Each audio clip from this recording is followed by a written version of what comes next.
This is Warren Strategist, and in this video, I'm going to be talking about what my best purchase of 2015, as far as gaming was concerned, actually was.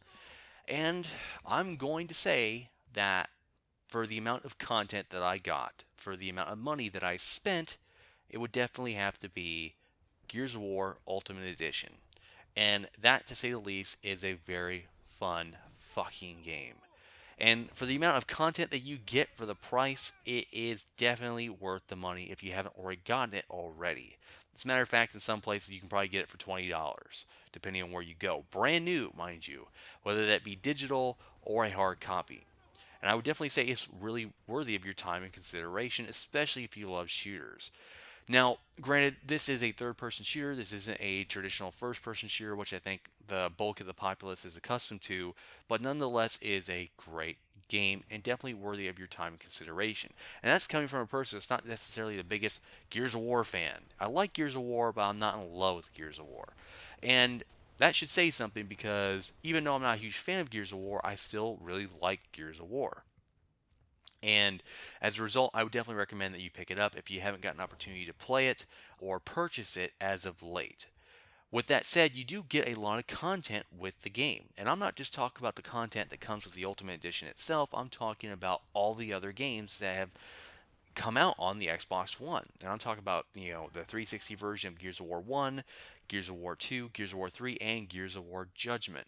So if you're not a big fan of Gears of War Ultimate Edition, then you can just go ahead and move on to another Gears of War game that you may prefer to play.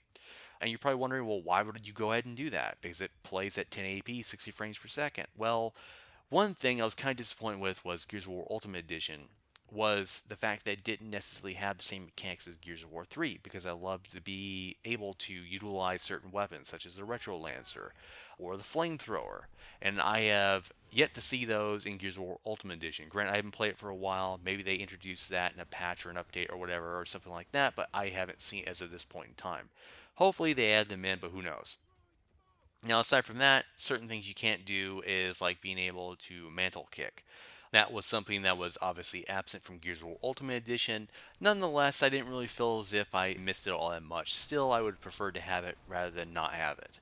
And there's obviously some other things in there. Some of the maps weren't in there, but for the most part, I enjoyed Gears of War Ultimate Edition more so than probably any other Gears of War game. And that's mainly because of the dedicated servers. And for that very reason, you may want to just play that exclusively. Now, one thing that Gears of War Ultimate Edition didn't have that Gears of War 2 and Gears of War 3 and Judgment did in fact have, which was some variation of its Horde mode. I personally prefer Gears of War 3's Horde mode more so than any other, and as a result, I'm going to go back and probably play some of that on the Xbox 360 or technically on the Xbox One because I do have the digital version of Gears of War 3 on it. And as a result, I'm sure I'm going to have a fun time, and I'll go ahead and try to drag some friends of mine, kicking and screaming probably, all the way over into that game so we can play some of the Horde mode because it was that enjoyable. Now, as far as multiplayer is concerned, I'm probably going to stick with Gears of War Ultimate Edition just because it runs at 60 frames per second and it's 1080p HD and it's a very beautiful game to look at and you have dedicated servers. And for that very reason, I will continue to play Ultimate Edition. But aside from that, I'm interested to know what was your favorite purchase of 2015? Let me know below. Until next time, thanks for watching.